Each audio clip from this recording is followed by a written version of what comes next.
All right, so today we're going to talk about how to self-check and correct your SI joint. So your SI joint is your sacroiliac joint, which is where your hip and your low back connect. So you have the sacrum, which is the base of your spine, and the ilium, which is part of your hip. It's the space right in between the two. So right about here on the back, and then you also have the front side of it here, and then at your pubic symphysis here. Your SI joint can be off for a number of reasons, and it often contributes in a lot of hip and low back pain, and it can also affect problems in the knee and ankle as well. So it's a great tool to have and an easy thing to fix for yourself. All right, so to correct your SI joint, the first thing you're going to do is lie down on your back with your legs bent and your feet flat on the table.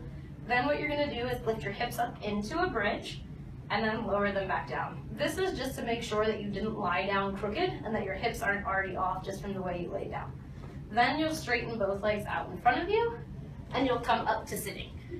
It's better to do this without shoes on, but I'm off enough that you can see it even with my boots. So this leg appears longer than this leg, which means that my SI joint is off and that my right hip is rotated anteriorly in relation to my left hip being rotated posteriorly.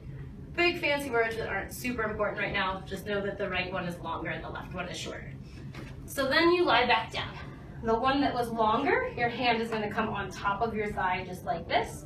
The one that was shorter, your hand is going to go on the bottom of your thigh just like this.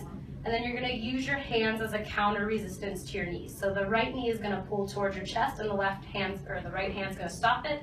The left knee is going to push down towards the floor and the left hand's going to stop that.